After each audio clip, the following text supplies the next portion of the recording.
본 방송에서 제공하는 투자 정보는 투자 판단에 대한 조언입니다.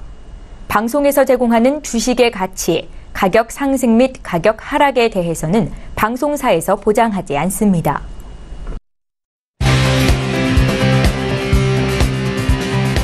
슈퍼스탁 발굴 프로젝트 글로벌 슈퍼스탁의 김민아입니다. 우리나라의 물가 상승률이 치솟는 유가의 영향으로 2%를 넘을 거란 전망이 나왔습니다. 우리 시청자분들도 체감하고 계신지 모르겠습니다. 그런데 이 물가 상승률은 우리나라뿐만 아니라 전 세계적으로 주목을 하고 있는 지수인데요. 미국은 31일 6월에 개인 소비 지출 지수가 발표될 거라고 합니다. 이 역시 예상보다 빠르게 증가할 거라는 예상들이 나오고 있는데요. 각 나라별로 현재 통화 가치의 질서를 잃어버린 지금 이 물가 상승률은 적지 않은 여파를 미칠 걸로 보입니다. 글로벌 슈퍼스탁 월요일장 힘차게 출발하면서 관련 경제 흐름을 짚어보도록 하겠습니다. 저희 방송은요, 서울경제TV 홈페이지 그리고 톡스타 홈페이지를 통해서 함께하실 수 있습니다. cntv.co.kr, 톡스타.co.kr을 통해서 접속해보시기 바랍니다. 참고로 본 방송에서 제공하고 있는 정보는 투자 판단에 대한 조언일 뿐 주식의 가치나 수익률을 보장하고 있지 않습니다. 저희 서울경제TV는 자본시장법을 준수하여 1:1 투자 상담, 유사수신 행위, 무인가 영업행위, 불법 대여계좌 홍보 및 가입 권유 등 모든 불법 사항들 엄중하게 금지하고 있습니다. 출발하기 전에 시장 동향부터 체크해 보도록 하겠습니다. 네, 먼저 국내 증시로 가보도록 하겠습니다. 먼저 코스피 지수입니다. 코스피 지수는 현재 0.42% 내리면서 2285선으로 이어가고 있습니다. 수급 동향도 함께 체크해 보도록 하겠습니다. 현재 코스피 지수에서 기관이 많이 팔고 있습니다. 412억 원 정도 매도 중이고요. 개인과 외국인이 모두 사들이고 있습니다. 이어서 코스닥 지수도 함께 체크해 보도록 하겠습니다. 코스닥 지수도 조금 내리고 있는데요. 1%대 하락하면서 765선으로 이어가고 있습니다. 이어서 수급 동향 역시 체크해 보도록 하겠습니다. 현재는 개인만이 674억 원 정도 매수 중이고 기관과 외국인이 모두 쌍끌이 매도 중입니다. 31일에는 삼성전자의 실적이 예정되어 있습니다. 전문가들은 이날의 발표가 변곡점이 될 것이라고 예측하고 있습니다. 이어서 해외 선물 지수도 체크해 보도록 하겠습니다. 먼저 나스닥 지수입니다. 나스닥 지수는 현재 0.35% 내리면서 7,276선으로 흘러가고 있습니다. S&P 500 지수도 함께 보시죠. S&P 500 지수는 0.22% 내리면서 2,811선으로 이어가고 있습니다. 이어서 달러 인덱스 체크해 보도록 하겠습니다. 미국의 2분기 경제 성장률이 예상치보다 하회했다라는 전망 때문에 현재 달러는 조금 약세를 이어가고 있는데요. 0.04% 내리면서 94선을 유지하고 있습니다. 이어서 금값을 한번 체크해 보도록 하겠습니다. 골드도 조금 내리고 있습니다. 0.07% 소폭 내리면서 1222선으로 유지하고 있습니다. 마지막으로 크루드오일 살펴보도록 하겠습니다. 현재 러시아에서는요, 생산량을 좀 늘릴 가능성을 시사하면서 유가는 하락을 했었는데요. 현재는 0.28% 오르면서 $68로 거래 중입니다. 이어서 중국 시장으로 가보도록 하겠습니다. 먼저 상해종합지수입니다. 상해종합지수는 금요일장 0.3% 내리면서 2,873선으로 마감을 했습니다. 항생지수는 어떻게 마감을 했을까요? 항생지수는 조금 올랐는데요. 0.08% 오르면서 28,804선으로 마감했습니다. 마지막으로 암호화폐 시세 확인하고 가도록 하겠습니다. 9시 기준이고요. 업비트 기준의 시세입니다. 먼저 비트코인입니다. 비트코인은 현재 900만 원대에 성공적으로 안착하려는 움직임을 시도를 하고 있습니다. 아인슈타인님은 금요일장에 올랐던 부분을 모두 뱉어낸 부분이 확인이 됐습니다. 다른 코인들은 어떻게 이어가고 있을까요? 현재 퀀텀과 리플은 약보합으로 이어가고 있고 네오와 스텔라룸엔 비트코인 캐시는 모두 1%대 하락 중입니다. 이어서 거래량도 체크해 보도록 하겠습니다. 이 미국의 유명 헤지펀드의 CIO가 비트코인이 이후에는 금과 같은 거래 수단이 될 것이다 라고 예측을 했는데요. 이 때문에 비트코인은 현재 거래량 1순위를 차지하고 있습니다. 여기서 4위와 5위에 있는 코인들은 모두 새로운 코인인데요. 리퍼리움과 디마켓은 27일을 기준으로 업비트에 새롭게 상장됐습니다. 이렇게 해서 모든 시세 알아봤습니다. 저희 본격적으로 글로벌 슈퍼스탁 출발해 보도록 하겠습니다. 최윤 캐스터와 함께 이슈들 체크해 보시죠. 안녕하세요. 최유원입니다. 오늘 가장 핫한 이슈 두 가지 외신을 통해 함께 알아보도록 하겠습니다. 그 이전에 오늘 어떤 이슈들 나와 있는지 함께 살펴보시죠. 먼저 첫 번째 이슈입니다. 네, 현재 페이스북에 이어서 트위터도 주가가 폭락을 했습니다. 팔로워 감소 탓인데요. 외신들은 이 사태를 어떻게 보고 있을까요? 이슈 분석 함께 이어집니다. 이어서 두 번째 이슈입니다. 미국의 2분기 GDP가 4.1%를 기록했습니다. 트럼프는 감격스럽다고 밝혔는데요. 이슈 분석까지 함께 이어집니다. 먼저 첫 번째 이슈입니다. 더 가디언즈에 나온 기사고요. 제목 보시면요. Twitter stock plunges 20% in wake of 1 million user decline 이렇게 제목 나와 있는데요. 트위터는 유저 감소 탓으로 20% 폭락했다 이렇게 설명을 하고 있습니다. 더 자세한 내용 함께 보시도록 하겠습니다. 더 가디언즈에서는요. 페이스북에 이어 트위터의 실적 부진이 미국 증시를 강타했다. 트위터가 2분기 실적에서 전분기 대비 100만 명의 사용자가 줄었다고 발표한 뒤 주가는 20%가량 폭락했다 이렇게 설명을 하고 있습니다.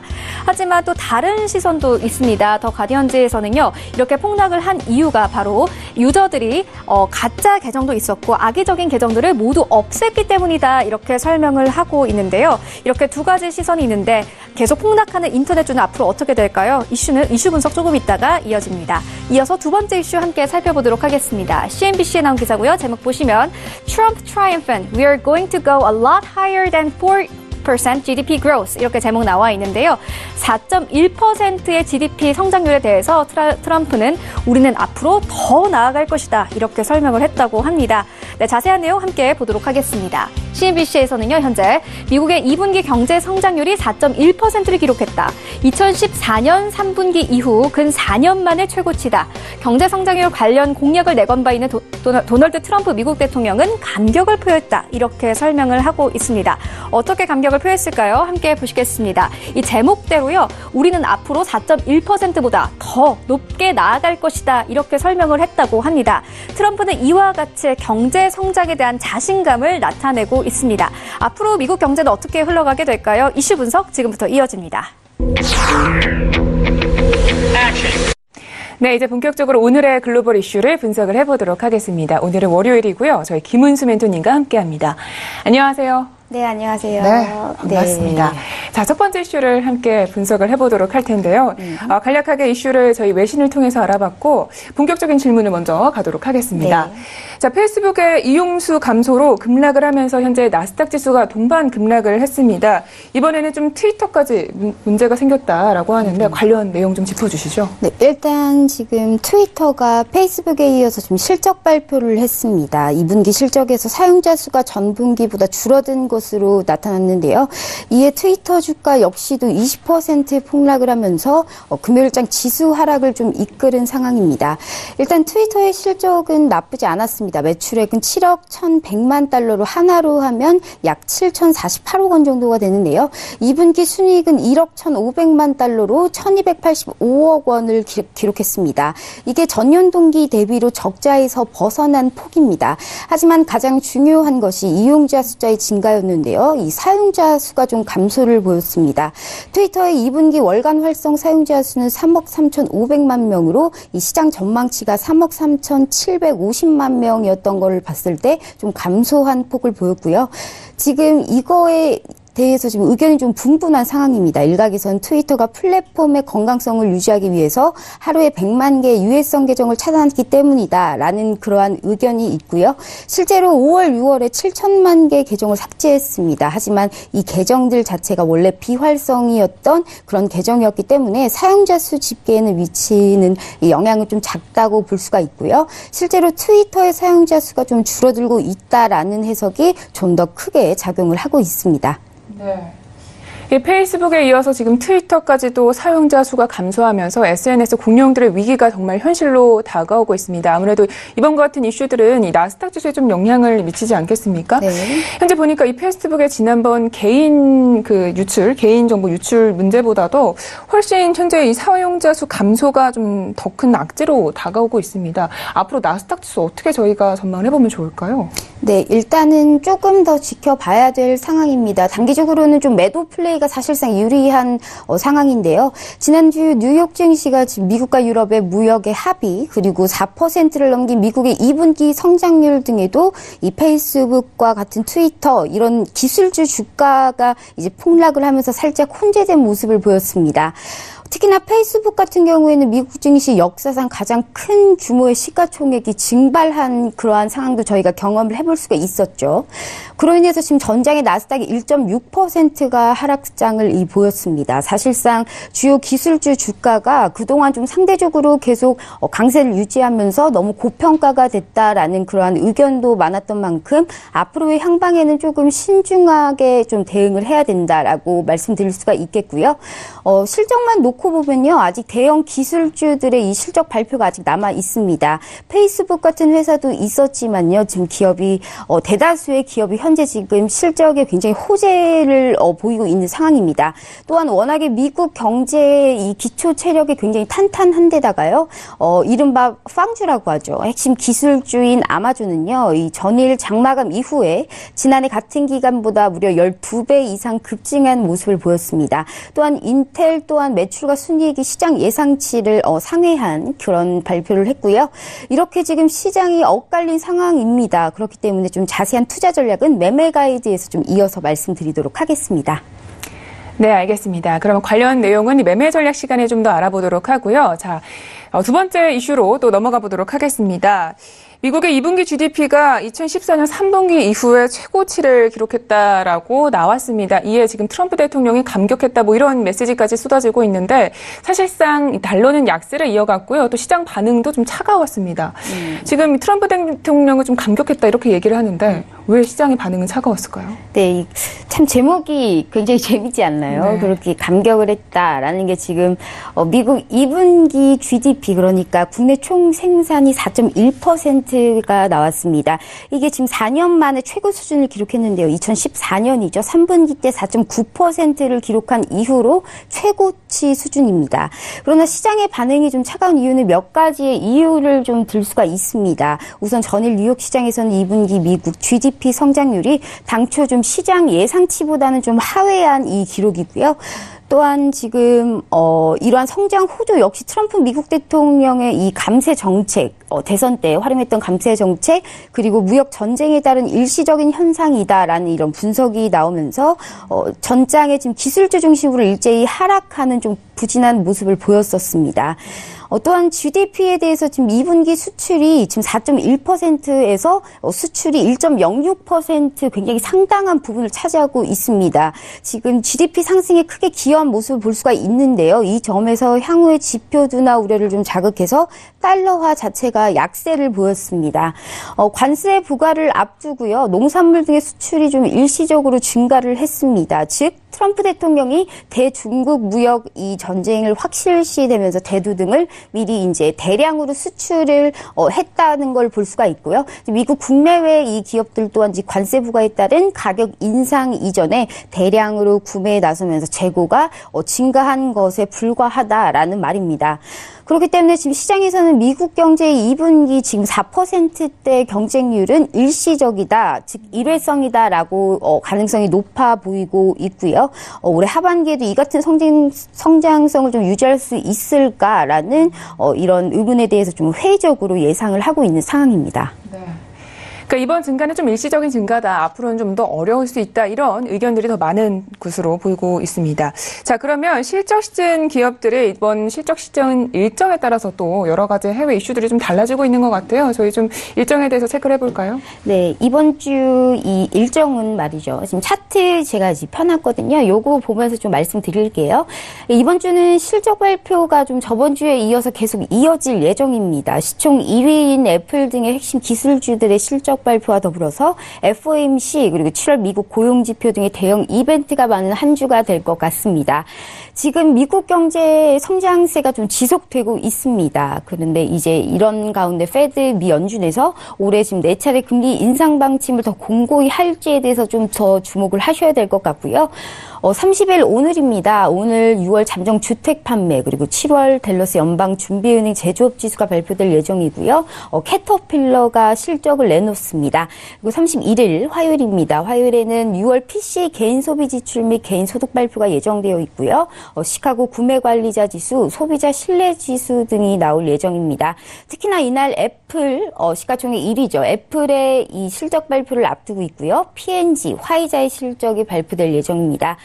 8월 1일입니다. 수요일은 7월 ADP 고용보고서를 비롯해서 6월 건설 지출 지표가 나올 예정입니다. 그리고 7월 마켓 제조 PMI, 그리고 공급관리협회인 ISM 제조 PMI가 발표될 예정입니다.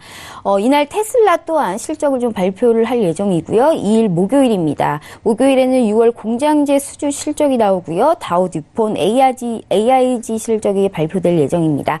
금요일, 여기 금요일 보시면요. 마지막 날이죠. 이 중요한 지표 발표가 많죠. 지금 비농업 고용 지표가 나올 예정이고요. 6월 무역 수지와 7월 마켓 및 ISM 서비스업 PMI도 나올 예정입니다. 또한 알리안츠 실적 발표도 예정되어 있는 그러한 상황입니다. 네, 알겠습니다. 오늘의 이슈는 여기까지 체크를 해보도록 하겠습니다. 자, 본격적으로 저희 오늘장에도 해외 선물 시장에 잘 대응할 수 있도록 가이드 한 주평을 듣도록 하겠습니다. 자, 멘토님, 오늘의 가이드는요? 네, 오늘의 가이드는요, 일본과 EU에게 달려있는 강달러에서 방향 전환이라고 한번 정해봤습니다. 이 말은 좀 엔화와 유로화에 달려있다, 뭐 이런 말씀이신가요? 네, 맞습니다. 지금 미국의 계속되는 경제 호황에 달러화가 강세를 좀 보이고 있습니다. 하지만 사실은 미중 무역 전쟁에서 중국이 이 자국 통화인 위안화를 좀 절하하면서 상대적으로 달러화가 좀 강세를 보였단 말이죠. 하지만 여기에 EU의 경제 부진이 달러화 약세에서 강세 전환의 트리거가 됐다고 볼 수가 있습니다. 지금 150억 달러 추가 관세 카운트다운이 시작됐습니다. 아마 이번 주에 나올 예정입니다. 지금 이미 지금 이제 이번 주 안에 확인이 될 것 같고요. 지금 중국의 위안화 약세를 사실상 어쩔 수 없다고 쳐도요. 달러 인덱스를 구성하고 있는 주요 변수로 지금 떠오른 게 바로 엔화와 유로화입니다. BOJ 일본이죠. 일본 BOJ에서는 더 이상 초저금리가 유지가 쉽지가 않은 상황이고요. 벌써 지난주에만 2번이나 채권 시장에 개입을 해서 금리를 낮추려고 공개 시장 조작을 한 상태입니다. 그리고 유로화 역시 지금 최근 EU 지표를 보시면 건설 토목에서 일시적인 부진에서 좀 벗어난 상태입니다. 높은 설비 가동률 그리고 미미한 재고로 하반기 반등을 좀 예고하고 있고요. 그래서 앞으로 달러화의 향방은 이 엔화와 유로화의 움직임에 따라서 좀 달라질 것이다라고 보여지고 있기 때문에 이렇게 가이드 한 문장 이렇게 정해봤습니다. 알겠습니다. 좋은 가이드 한 주평 잘 들어봤습니다. 자, 이번에는요, 본격적으로 매매 전략 시간으로 가보도록 하겠습니다. 자, 전일장, 금요일장에는 좀 어떤 트레이딩을 펼치셨고, 오늘장에는 저희가 어떻게 대응을 하면 좋을지 이야기 들어볼게요. 네, 지난주 매매 결과하고 지금 이번 주 매매 가이드 같이 한번 설명해 드릴게요. 차트를 한번 보시면서 말씀을 드릴게요. 현재 지금 이민희 나스닥부터 한번 보실게요. 현재, 지금 이거는 제 수 시스템이고요. 네, 지금 이게 나스닥입니다. 당장 지금 보시다시피 지금 7,223.50까지는 좀 하락 추세를 이어갈 수 있다고 봅니다. 그래서 7,223.50까지는 매도 플레이를 하되 기술적 반등이 만약에 나온다면요. 일단 7,350 포인트가 돌파하는지 이 여부를 지켜보시길 바랍니다. 지금 가장 중요한 건요. 지금 전일 종가 라인이죠. 7,300포인트 위에서 움직이느냐 아니면 아래에서 움직이느냐에 따라서 지금 만약에 아래 하방으로 움직일 경우에는 매도 그리고 위 상방으로 움직일 경우에는 관망으로 대응하시는 게 좋을 것 같습니다. 또한 지금 여기 보시다시피 이 수 시스템에서요. 이 나스닥 제 수 시스템인데요. 역시 왼쪽에 기본 추세 매매에서 신규 매도 시그널이 나온 상태입니다. 셀이라고 파란색으로 화살표가 되어 있는데요. 이 단기적 매도가 가능한 상황입니다. 그리고 오른쪽에 있는 보수적 추세 매매 시그널은 지금 현재 지금 반대인 상황이죠. 여기는 바이, 이게 바이 빨간색으로 이 상방 매수의 이 표시인데요. 지금 이렇게 반대인 상황이기 때문에 위와 같은 매매 전략이 더욱더 필요한 상황입니다. 또한 지금 이 크루드 오일, 이어서 크루드 오일 얘기해 드릴게요. 지금 크루드 오일 일봉입니다. 현재 일봉을 보시면요. 지금 급격한 하방 압력은 좀 벗어났습니다. 이렇게 지금 위쪽으로 쭉 올라가고 있는데요. 다시금 러시아발 증산 압박이 진행되고 있는 상황입니다. 일단은 69달러를 중후반을 주요 기준선으로 좀 보셔야 될 것 같고요. 그 상태에서 지지저항 라인 이 수치를 좀 조정을 했는데요. 일단 지금 전일장에서 밑꼬리를 좀 그래도 달아줬기 때문에 일단은 짧은 매도 단타를 노리고 이 최대 목표가는 68달러까지 보시면 좋을 것 같습니다. 반대로 매수는 일단 70달러 안착 후에 적극적으로 좀 노려도 충분하기 때문에 현 구간에서는 이 70달러 안착 여부를 한번 확인해 보시기 바랍니다. 알겠습니다. 오늘은 나스닥과 오일에 대한 방향을 짚어주셨습니다. 오늘의 글로벌 이슈는 여기까지 듣도록 할게요. 말씀 고맙습니다. 네, 감사합니다. 글로벌 이슈 앤 가이드 화면으로 정리하겠습니다.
슈퍼스탁을 찾아가는 여정에서 여러분의 가이드가 되어드리는 저희 글로벌 슈퍼스탁, 이번에는 차이나 이슈 앤 가이드 시간으로 돌아왔습니다. 중국 시황 이야기 그리고 유망 투자 종목에 대해서 소개를 들어보실 수 있습니다. 먼저 어떤 이슈들이 나와 있는지 화면으로 만나보시죠. 오늘의 차이나 이슈 첫 번째는요. 미중 간 무역전쟁 협상 책임자였지만 그렇다 할 성과를 내지 못해 경질설까지 나돌았던 류호 부총리가 이번에 국유기업 개혁에 나섰습니다. 시진핑의 두터운 신임을 재확인하게 된 계기가 된 것 같은데요. 류호 부총리가 이끄는 중국 국유기업 개혁에 대한 전망, 첫 번째 차이나 이슈에서 알아봅니다. 두 번째 차이나 이슈입니다. 중국 전현직 수뇌부들이 모두 한자리에 모입니다. 바로 마오쩌둥 시절부터 시작된 베이다이어 회의가 열리는 건데요. 이 회의는 어떤 회의이고 이번엔 어떤 논의가 오가게 될지 잠시 후에 자세히 알아보도록 하겠습니다. 네, 이제 좀 더 깊이 있는 분석을 시작해 보도록 하겠습니다. 저희 김정철 본부장님 모셨습니다. 안녕하세요. 네, 안녕하십니까. 네, 반갑습니다. 자, 첫 번째로 먼저 전일장, 중국장을 좀 분석을 해보도록 하겠습니다. 금요일장 좀 어땠나요? 네, 금요일장 한번 보시겠습니다. 금요일장 소폭 하락을 했습니다. 그러니까 연속적으로 좀 하락을 하고 있는데, 뭐 급등한 모습 이후에 이제 3일 연속 하락을 했는데요. 그 부분 뭐 나쁘지 않다고 보고요. 왜냐면 너무 오르기만 하면 사실상 부담스러워가지고 따라가기가 힘들거든요. 근데, 어느 정도 좀 하락을 해주면서 다시 한번 지수 반등할 수 있는 그런 계기를 만들었다. 근데 하지만 미국장이 이제 금요일날 안 좋았기 때문에 뭐 추가적으로 뭐 쉽게 상승할 수 있다 뭐 그렇게 보기는 조금 힘들고요. 밑에 지금 차트를 보시면은 상해 종합을 한번 보겠습니다. 상해 종합 보시면은 쭉 이제 연속 3일 제가 그 쌍바닥에 이제 적산목 나오면서 올라왔다라고 얘기를 드렸었는데, 그렇지만 아직 이제 두 번째 봉, 여기서 이제 기법 같은 게 나오는데요. 두 번째 봉을 완전 이탈하는 모습이 나오면은 사실 그 상승 패턴이 틀릴 수도 있거든요. 근데 지금 아직 두 번째 봉 이상에서 지지를 해주고 있기 때문에, 지금 두 번째 봉 자체가 2857이거든요. 2857인데, 지금 현재 2873, 상해종합지수가 2873이기 때문에 어느 정도 좀 충분히, 지켜볼 수 있다. 뭐 이렇게 좀 얘기 드리고요. 선전 성분 지수도 소폭 하락했고, 이제 창업한 지수도 이제 하락을 했는데, 이게 사실은 장 초반에 괜찮았어요. 나쁘지 않았는데, 이제 국유기업 개혁의 기대감으로 국유기업 위주로 좀 많이 올랐었는데, 이후 이제 매물이 쏟아지면서 시장이 좀 안 좋아졌습니다. 근데 이제, 류호 부총리가 이제 국유기업 민영화에 관련해서 이제 혼합소유제 등 개혁을 좀 표명을 했고요. 이런 이제 급반등에 대한, 쌍바닥 그리고 급반등에 대한 이제 피로감 때문에 하락을 한 그런 모습입니다. 전체적으로 많은 업종들이 좀 하락을 했고요. 뭐, 가전, 전자, 미디어 엔터, 호텔, 관광, 이런 부분들이 좀 많이 하락을 한 상태입니다. 네. 네, 아직은 하락을 했지만 그래도 아직은 좀 지켜볼 단계다 이런 말씀이셨고요. 자, 첫 번째 이슈부터 좀 지켜보도록 하겠습니다. 국유기업과 관련된 이슈인데요. 어떤 뉴스인지 먼저 들어볼게요. 네, 이제 경제책사죠. 이제 경제책사. 시진핑의 경제책사는 류어입니다. 뭐 솔직하니 리커창 총리는 이스다만한 총리라고 지금 중국에서는 알고 있고요. 그리고 이제 사실상 경제책사는 류어인데 이 류어 부총리가 이제 국유기업 개혁을 좀 진두지휘하게 됐다. 뭐 이런 모습인데요. 기업 구조조정을 주로 맡을 거고요. 이게 이제 장기적으로는 미중 무역 갈등을 좀 대비하는 그런 차원이지 않나 그렇게 좀 보고 있습니다. 네, 이 시진핑의 경제 책사인 류허가 중국의 국유기업 개혁을 맡았다라는 뉴스입니다. 자, 지금 보면은 국유기업에 좀 어떤 문제점들이 있길래 이렇게 경제 책자가 좀 직접적으로 나서게 되는 걸까요? 네, 사실 이제 중국 국유기업 그리고 민간 기업 부채 이런 부분도 그림자금 제가 많이 얘기를 드렸었죠. 그림자금융에 대해서도 많이 얘기 드렸었고. 근데 이제 그 부분이 심각하니까 이제 류허 부총리가 직접 나섰겠죠. 중국 경제 같은 경우는 규모 경제, 그러니까 엄청 등치가 큰 경제가 커지면 커질수록 좀 효율적으로 되는 약간 그런 모습을 좀 보여주는 규모 경제인데 중국의 이제 국유기업 같은 경우가 또 부채가 좀 많기 때문에 부채 경제라고 또 얘기를 또 드릴 수 있겠습니다. 그래서 그동안 중국의 무역 흑자가 정부가 대부분 다 무역 흑자를 기록하고요. 국유기업들이 독점적으로 이제 사업을 지휘하는데 우리나라 공기업도 마찬가지잖아요. 근데 이제 독점적으로 사업을 하긴 하지만 인수합병 할 때 주로 중국이 기술력이었기 때문에 인수합병으로 많이 커왔어요. 근데 인수합병 하려면 돈을 많이 내고 사야 되지 않습니까? 근데 이제 자본이 좀 필요한 상황에서 국유기업들이 주로 대부분 이제 부채를 통해서 많이 성장을 해왔거든요. 근데 이런 성장 모델 같은 경우가 국유기업, 민간기업, 지방정부 다 마찬가지였는데 이제 막대한 부채가 생기는 문제점이 좀 발생했습니다. 그래서 중국에서는 부채를 줄이기 위해서 디레버리징 작업을 계속 해왔고요. 근데 이제 중요한 거는 류허 부총리가 이 부분에 대해서도 상당히 많이 필요성을 그 전부터 많이 어필했었어요. 근데 사실 인민은행이 이번 정책에 거의 반대로 갔죠. 인민은행 같은 경우는 오히려 지금 시장에 돈을 풀어버린 상황이기 때문에 추가적인 레버리지를 공급하고 있는 상황입니다. 그래서 이제 부채가 많은 국유기업 같은 경우는 그래도 어느 정도 통제를 해야 된다. 민간기업이야 뭐 자기들이 알아서 하겠죠. 뭐 지방정부야 뭐 사실 망하지 않는다는 건 뭐 보통 알고 있을 거고. 근데 다만 이제 국유기업 같은 경우가 부채가 너무 많고 문제가 생길 수 있기 때문에 그런 부분에 대한 관리가 좀 필요하지 않나. 그런 부분에서 그 필요성을 좀 느껴서 그렇게 하지 않았나. 그렇게 좀 보여주고 있습니다. 네, 그럼 결국에는 이 미국과의 무역 전쟁 속에서 이 국유기업의 경영 혁신과 그리고 부채 감축이 중요한 것이 될 것 같습니다. 자, 아까 전에 좀 말씀하셨던 민간 자본 참여가 좀 도움이 될까 궁금한데요. 앞으로 이 류허 부총리의 좀 결과가 어떻게 될까요? 네, 혼합 소유제, 그러니까 민간 기업의 이제 자본 참여가 대안으로 좀 떠오르고 있는데. 사실 류허 부총리 같은 경우는 중미 무역 전쟁에서 중국 책임자였죠. 중국 책임자였는데 이제 미국과 무역 전쟁을 막기 위해서 워싱턴을 2번이나 갔는데 뭐 성과가 없었습니다.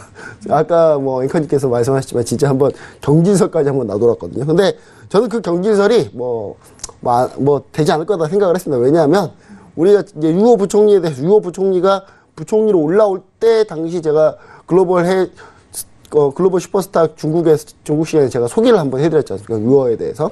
류허라는 인물에 대해서 소개해드렸는데, 류허 같은 경우 다시 한번 좀 얘기 드리자면, 시진핑과 한 50년 지기입니다. 그리고, 시진핑 주석과 함께 이제 농촌 하방 생활을 같이 경험했던 적이 있고요.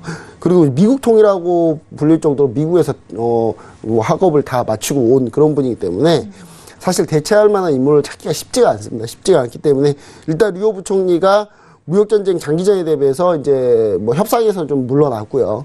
장기전에 대비해서 이제 내부적으로 경제 체질 개혁 작업 쪽에 류허 부총리를 좀 이제 밀어주는 그런 모습이고요. 특히 이제 혼합 소유제, 즉 민간 자본이 참여한다는 얘기거든요. 민간 자본이 국유기업에 지분을 들어간다는 얘기인데 이런 부분에 대한 전략 같은 경우가 이제 어느 정도 국유기업의 부채를 민간 기업에 좀 전가를 시켜주는 그런 모습이고요. 그런 게 이제 추가로 향후에 자본력이 얼마나 이제 모아지느냐. 사실 중국의 민간 기업들 중에 어마어마한 기업도 많기 때문에 충분히 그 자본력으로 어느 정도 해결할 수 있지 않냐라는 얘기를 하고 있습니다. 그래서 이제 실제로 2016년 9월에 류허 부총리가 혼합 소유제에 더 미리 예전에 어필을 한번 했었어요. 그래서 얼마나 이제 빠르게 국유기업 구조조정 되느냐에 따라서 사실 중미 무역 전쟁부터 해가지고 이 모든 성패가 이쪽에 좀 갈리지 않나. 그래서 이 부분이 상당히 중요한 부분이다라고 좀 얘기를 드리고 싶습니다. 알겠습니다. 자, 첫 번째 이슈는 여기까지 분석을 해보도록 하고 바로 두 번째 이슈를 분석을 해보도록 하겠습니다. 자, 먼저 시 주석이 지금 현재 아프리카 순방을 마치고 귀국을 했다 이런 뉴스가 나와 있는데 먼저 뉴스 소개부터 좀 들어볼게요. 네, 일단 아프리카 순방 마치고 나서 이제 좀 회동, 비밀회동이라고 유명한 비밀회동이 있습니다. 이 시기에 항상 벌어지는 비밀회동이 있는데요. 중국에 관심 있는 분들은 항상 이 7월 말쯤에 항상 이게 있다라는 걸 알고 계시면 좋을 것 같아요. 베이다이어 회의가 있는데 이번 주부터 시작이 됩니다. 이제 마오쩌둥 때부터 시작을 했고 국가 대사를 결정을 하는데 제가 볼 때 무역 전쟁이 최고 이슈 아니겠습니까? 뭐 이 내용에 대해서 많이 얘기하지 않을까 그렇게 좀 생각을 해볼 수 있겠네요. 네.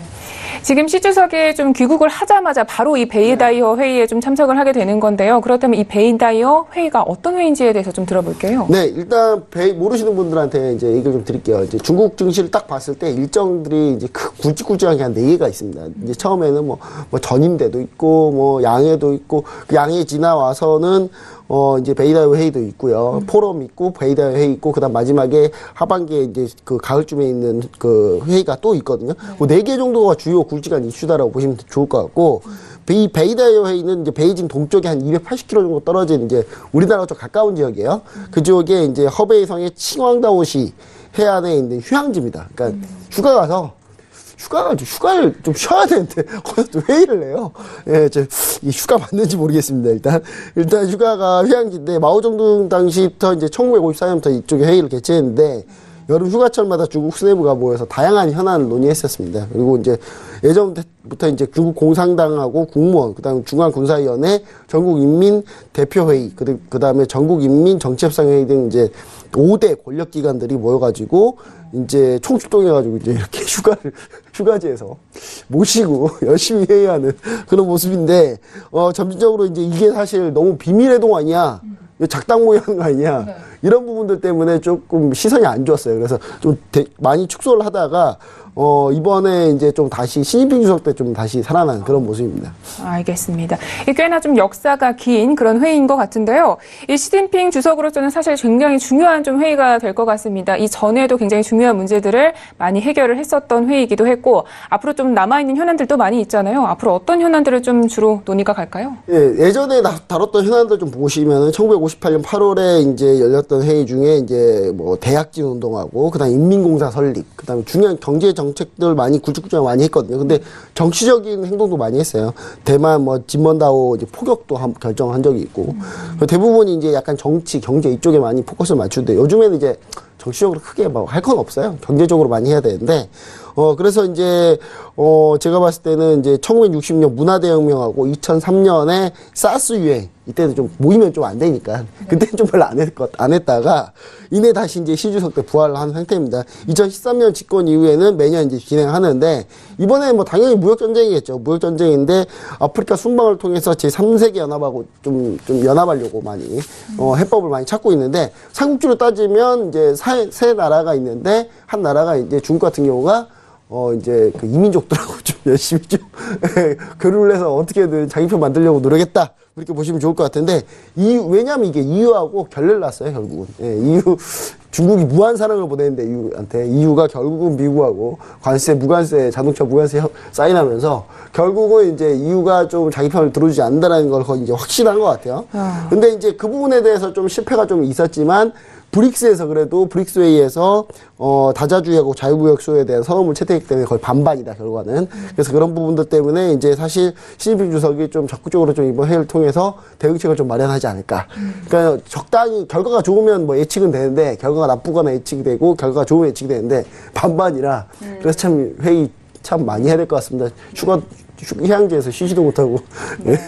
예측이 조금 어려운 회의가 될 수 있겠다, 이렇게 말씀까지 모두 들어봤습니다. 자, 이번에는요, 좀 시간 관계상 매매 전략 시간으로 바로 넘어가 보도록 하겠습니다. 자, 오늘 좀 소개해 주실 기업 어떤 기업인가요? 네, 오파이놈입니다. 오파이놈. 오파이놈 같은 경우는 사실 지난번에 한번 저 말고도 다른 분이 이제 소개시켜 드렸다고 하는데, 제가 왜 또 갖고 왔겠습니까? 또 지금의 포인트이기 때문에 늦지 않았다. 더 지금이라도 또 들어가야 된다라고 얘기를 좀 드리고 싶어서 얘기를 드립니다. 제가 최근에 리뷰만 죽어라 하다가, 예, 지금 이제 오파이놈 이제 들고 왔잖아요. 이제 종목 하나 들고 왔으니까 이제 집중하셔야죠. 예, 오파이놈 603833. 이제 글로벌 슈퍼스타 중국 하시는 분들은 6으로 시작한다. 그럼 상해. 네. 예, 잘 아실 거예요. 예, 상해에 상장되어 있습니다. 중국은 이제 주방 가구 1위 업체인데요. 우리나라 따지면은 뭐 한샘이죠. 한샘이라고 보시면 됩니다. 거의. 한샘인데, 한샘 주가 오른 거 이제 생각해 보세요. 예, 딱 지금 그 사이클입니다. 중국도 이제 이런 거예요. 중국도 예전에 장작불에서, 마른 나무 장작불에서 막 아궁에서 막 이렇게 밥 짓다가 좀 살기 좋아지니까 부엌 좀 꾸미고 싶어요. 저도 이사 가려고 하는데 제일 먼저 오는 게 부엌이거든요. 제가 부엌을 제일 좋아해서. 이제 부엌을 참 잘 꾸미고 싶은데, 전체 이제 주방 가구에선 1위고요. 그 다음에 전체 2위 맞춤형 옷장을 제작한 업체입니다. 근데 이제, 2017년 매출액은 상당히 97억 위안 좋고, 영업이익 뭐 10억 위안, 뭐 전년 동기에 비해서 41% 성장이면 어마어마한 성장이죠. 예, 중국 내에서 이게 왜 그러냐면 이게 어느 포커스를 보시면 되냐면 한샘하고 똑같습니다. 아파트 신규로 짓잖아요. 네. 부엌 만들어야, 부엌 없이 갈 수는 없잖아요. 네. 그러니까 아파트 입주한 다음에 부엌 보고, 내가 부엌 고를게, 이러지 않잖아요? 부엌 이미 다 세팅되어 있잖아요? 근데 그런 부분들에 대해 아파트들이 많이 우르르 쏟아지고 있기 때문에 그런 부분들에서 수혜를 보고 있다. 인테리어 시장 수혜 보고 있고, 그 다음 IPO 자금 조달한 거 가지고 지금 광저우하고 우시등지에서 지금 추가적인 생산 기지 모자라서, 물량이 모자라고 못 팔거든요, 지금은. 그래서 이제 공격적인 초점하고 유통망 확대하고 있는 그런 상황인데, 제가 봤을 때 이 차트적으로 상당히 좋기 때문에 제가 얘기 드린 겁니다. 지금 보시면은, 최근에 소개시켜 드렸다고 해요. 그 전에 이제 하시던 분은. 근데, 상당히 좀 올라왔다. 다시 살짝 밀려는 모습인데, 매수가는 지금 현재 2라인입니다. 116위안, 116위안인데, 116위안이면 지금 살짝 밀리면 바로 매수가예요. 그러니까 판마들 지금 바로 들어가야 된다. 이런 얘기고요. 손절가는 여기 밑에, 이제 111위안 밑에 보면은 108.200위안의 지지라인이 하나 있거든요. 이쪽 라인을 하나 잡고 손절 라인을 잡아주시면 좋을 것 같고, 1차 목표가는 이렇게 반등을 한다. 지금 쭉 추세적으로 지금 하방 경직성 보여주면서 반등한다는 그런 전략인데, 반등하게 되면은 1차 목표가로는 125.800위안에 잡아주시면 좋을 것 같습니다. 이쪽 라인이고요. 두 번째 2차 목표가는 138.450위안. 딱 이 정고점입니다. 정고점까지만이라도 충분히 할 수 있다. 그리고 제가 봤을 때는 갈 가능성이 매우 높기 때문에, 네. 제가 1차 목표가 달성하면 다시 한번 리뷰를 통해서 목표가 좀 조정도 좀 해볼 생각이니까요. 이 오파이너 같은 장기적으로 항상 좀 포커스 맞추시고 보셔야 됩니다. 한샘 올라갈 때 2년 내내 올라갔어요. 예, 그거 똑같다고 보시면 되니까요. 우리가 꼭, 집중해서 좀 보시면 좋을 것 같습니다.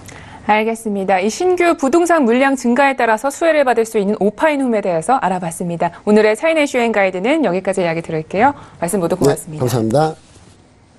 차이나 이슈 앤 가이드 화면으로 정리하겠습니다.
암호화폐와 관련된 엄선된 정보들만 드리고 있는 저희 글로벌 슈퍼스탁의 자랑 시간이죠. 코인 이슈 앤 가이드 시간으로 돌아왔습니다. 어떤 이슈들이 나와 있는지 먼저 화면으로 확인해 볼게요.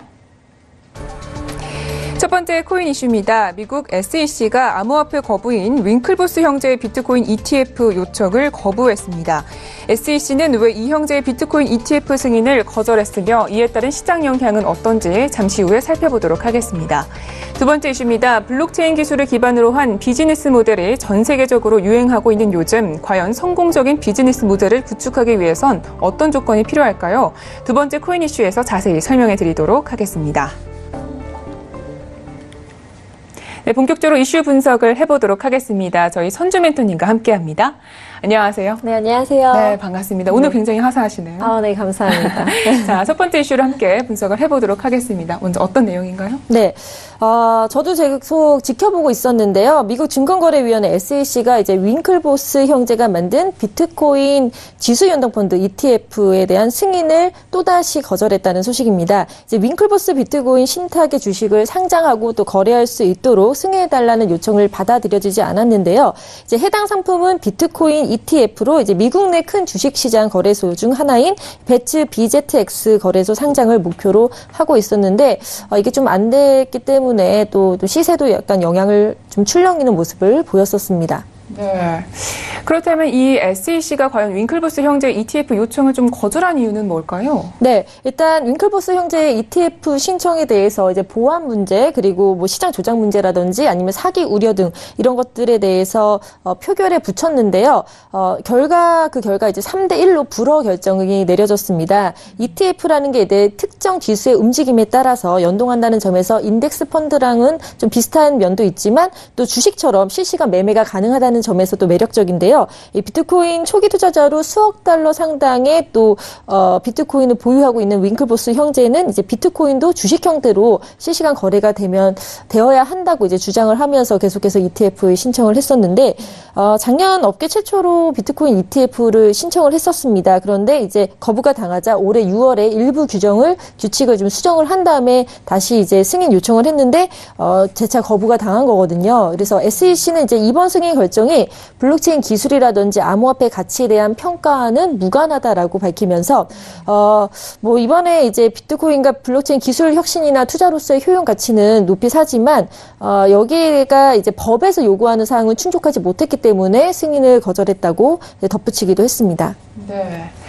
자, 그런데 이런 소식들이 아무래도 암호화폐 시세에 좀 적지 않은 영향을 미칠 것 같습니다. 현재 좀 영향을 어느 정도 주고 있나요? 네, 이 소식이 전해지자 이제 최근에 좀 상승을 하지 않았습니까? 그런데 이제 비트코인 가격이 다시 7,900달러 아래로 900만 원 선을 좀 아래로 떨어지는 모습을 보였었는데요. 아무래도 SEC 비트코인 ETF 허용이 될 수도 있으면 또 거기에 대한 기대감에 상승한 것도 어느 정도 작용을 했는데 이 소식이 전해지면서 좀 하락하는 모습을 보였습니다. SEC는 이제 아직 암호화폐 기반 ETF가 승인한 전례가 없죠. 그래서 이번 승인 거절에도 하지만 계속해서 또 도전은 다른 또 업체에서 하고 있는데요. 뭐 바네크라든지 솔리드X라든지 이런 5개 업체가 이제 비트코인 ETF 신청을 하고 있고 아직 승인이 이제 어떻게 될지는 결과를 좀 주목하고 있는데요. 당초 SEC가 이제 8월 중 승인 여부 발표를 할 예정이었으나 그래도 뭐 긍정적으로 보고 있나 봐요. 더 많은 검토의 시간이 필요하다라는 이야기를 하면서 최종 승인 여부 발표를 9월 21일로 좀 연기한 상태입니다. 만약에 이제 비트코인 ETF가 출시가 된다면 암호화폐 대중화에 또 결정적인 기여를 하기 때문에 또 주목을 해봐야 될 그런 사건인 것 같습니다. 알겠습니다. 그러면 저희는 그날의 발표를 좀 주목을 해봐야겠군요. 네. 자, 이렇게 해서 첫 번째 이슈는 여기까지 분석을 해보도록 하겠습니다. 이어서 다음 이슈로 넘어가 볼게요. 먼저 어떤 뉴스인가요? 네, 이제 뭐 계속해서 저희가 디센트 아카데미라고 해서 서울경제에서 좀 심층적으로 좀 분석을 하고 있고 ICO에 대해서도 말씀드리고 있는데요. 이제 블록체인에 대한 4차 산업혁명 시대에 맞춰서 엄청나게 이제 많은 기업들이 전 분야로 확산이 되고 있는데 이 비즈니스 어떻게 하면 성공적으로 할 수 있는지에 대해서 좀 자세히 알아볼까 합니다.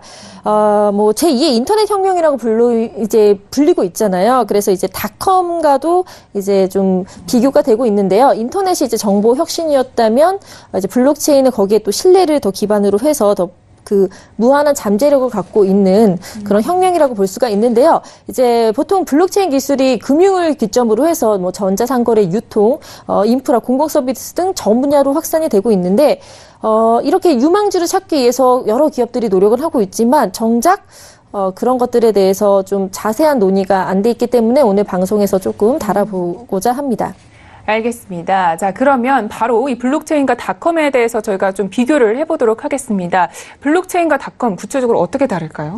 네, 좀 비슷한 면이 사실 많습니다. 이제 인터넷 비즈니스에 투자하면 막대한 수익을 얻을 수 있다라고 그때 닷컴 열풍이 있었을 때 그래서 많은 기업들이 참여를 했었는데요. 블록체인도 마찬가지지 않습니까? 이제 이 기술을 이용해서 뭔가를 하면은 뭔가 4차 산업혁명에 함께 이제 동참을 하면서도 기회가 무궁무진할 것이다라고 해서 많이 이제 업계들이 하고 있는데요. 그런데 이제 닷컴 버블 현상이 있었습니다. 그러니까 수많은 기업들이 뛰어들었지만 하지만 그 수익형 모델이 확실한 게 없었기 때문에 사라진 기업이 많았고 현재 뭐 글로벌 시장을 주도하는 IT 기업 중에 구글이라든지 아마존, 페이스북 이런 기업들만이 광고 수익, 뭐 판매자 수수료, 프리미엄 멤버십 등 끊임없는 새로운 시도를 통해서 지금 살아남고 큰 거대 기업으로 성장할 수 있었거든요. 그러니까 블록체인도 아마도 이런 많은 기업들 중에서 살아남는 그 소수의 기업들이 구글과 아마존을 이어서 새로운 블록체인의 또 큰 기업으로 성장하지 않을까라는 생각이 듭니다. 네.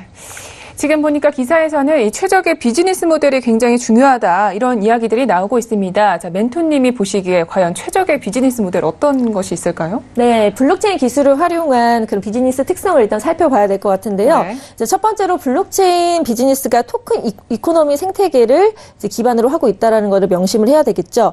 일단 암호화폐를 즉 토큰을 발행하고 사업적 가치가 높아지면 수익이 커지는 구조입니다. 그래서 토큰의 발행 총량은 확정되어 있다는 거. 그래서 기업 또는 프로젝트가 보유한 토큰의 가치가 높아진다면 수익이 발생하게 되는 건데요. 이제 토큰 이코노미에서는 참여자의 가치 창출 활동과 참여자의 기여도에 따라서 토큰이 배분이 되는데 그래서 토큰이 안에서 돌고 도는 원형 구조다. 그런데 원래 기본 기업들을 보면은 이제 상품을 만들어서 팔면 기업의 수익이 늘어가는 선형 구조인데 반해서 이제 그 토큰 이코노미는 안에서 돌고 돈다라는 그런 차이점이 있습니다. 그리고 두 번째 차이점, 이제 블록체인 비즈니스 유지하는 네트워크의 특정 기업이 독점적으로 소유하지 않는다는 분산형 구조라는 겁니다. 그래서 뭐 암호화폐가 이제 뭐 민주주의, 자본화의 민주주의를 위해서도 많이 이게 기여를 할 수 있을 거라는 기대도 모았었는데요. 이제 인터넷 서비스 같은 경우는 중앙 집중형 플랫폼 모델이었습니다. 그래서 모든 서비스와 콘텐츠가 중앙에 집중된 클라우드를 통해서 사용자에게 전달이 됐었는데요. 반면 블록체인은 이제 분산형 구조기 때문에 집중된 클라우드 서버가 없겠죠. 그래서 네트워크를 유지하고 운영하는 핵심 코드까지 모두 공개됩니다. 그리고 이 공유된 데이터는 누구도 접근이 가능하고 대신에 위변조가 불가능하다는 겁니다. 그리고 네트워크 연결 참여자들이 서로가 누가 누군지를 모른다는 게 또 하나의 장점인데요. 합의를 통해서 서로 이제 거래 유효성을 입증하고 신뢰를 키워가고 있는데 이런 규칙과 합의 조건을 이제 모두 공개함으로써 거래를 통제하고 강제하는 중앙 기관은 없고 서로 신뢰하는 네트워크를 확장해 나간다라는 게 이제 좋은 취지에서 이제 분산형으로 가고 있는데 그렇기 때문에 거기에 암호화폐에 관련해서 이제 참여자의 역할이 매우 중요하다고 볼 수가 있습니다. 지금 전 세계적으로 다양한 블록체인 비즈니스가 진행 중인데요. 글로벌 컨설팅 회사인 딜로이트가 이제 분석한 결과 세계 최대의 오픈소스 커뮤니티인 깃허브에 올라와 있던 86,000여 개의 블록체인 프로젝트 중 지난해 10월에 현재 살아남아서 진행 중인 그런 기업들은 8%에 불과하다. 그래서 평균 프로젝트 수명이 지금 1.22년에 불과하다고 하는데요. 그래서 어느 프로젝트가 어떻게 성공할지는 아직 예측하기가 어렵습니다. 하지만 앞서 이제 언급한 대로 토큰 이코노미 생태계 그리고 분산형 구조를 잘 담은 수익 구조 확실한 그 수익 구조 모델을 하는 기업들이 빠르게 성장해서 특히 한국에서 좀 나왔으면 하는 바람에서 오늘 기본적인 그런 틀을 한번 다뤄봤습니다. 네, 알겠습니다. 자, 이렇게 해서 오늘의 이슈는 여기까지 분석을 해보도록 하겠습니다.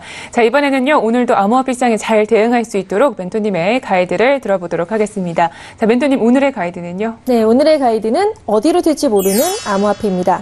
어디로 튈지 모르는 암호화폐? 네. 어떤 뜻일까요? 네, 오늘 다룬 이슈에서도 이제 저희 ETF도 그렇고 만약에 이게 된다면은 정말로 대중화를 이끌어내고 또 암호화폐 시세가 좀 급등할 수도 있는 그런 또 요인으로 작용할 것 같기도 하고요. 그리고 또 이제 블록체인 생태계에서 이제 기업들이 워낙 제 주변에도 ICO도 그렇고 뭐 그걸 이용해서 하는 그 공부하는 세미나들도 많고 열풍이 점점점 커지고 있거든요. 그래서 이제는 공부를 해야만 살아남을 수 있는 시대가 되지 않을까라는 생각이 듭니다. 그래서 전 분야로 확산이 되고 있기 때문에 어디로 어떻게 그러니까 긍정적인 말로 제가 이제 어디로 튈지 모르니라는 표현을 했는데 그러니까 어느 곳에서 크게 터질지 모르기 때문에 우리 모두에게 좀 공부를 하면서 좀 예의주시하는 지금 시기 올해가 매우 중요하거든요. 올해 어떤 기반으로 가느냐에 따라서 내년에 정말로 암호화폐 전성 시대가 다시 올 수 있기 때문에 좀 이런 이슈들을 좀 챙겨보면서 잘 분석을 하는 그런 시간을 또 가지면 좋을 것 같습니다.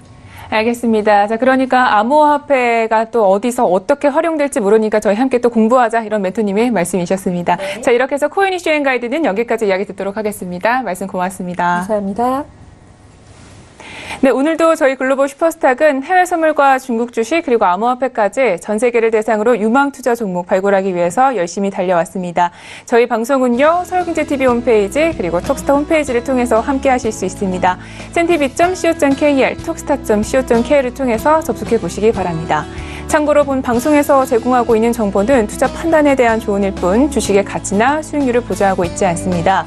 저희 서울경제TV는 자본시장법을 준수하여 1:1 투자 상담, 유사주신 행위, 무인가 영업행위, 불법 대여계 정보 및 가입 권유 등 모든 불법 사항들 엄중하게 금지하고 있습니다. 글로벌 슈퍼스탁 오늘은 여기까지입니다. 오늘도 성공적인 투자 판단하시기를 기원드립니다. 저희는 내일 이 시간 찾아뵐게요. 함께해 주신 여러분 고맙습니다.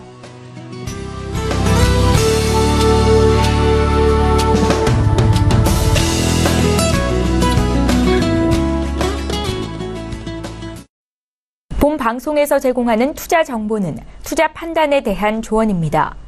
방송에서 제공하는 주식의 가치, 가격 상승 및 가격 하락에 대해서는 방송사에서 보장하지 않습니다.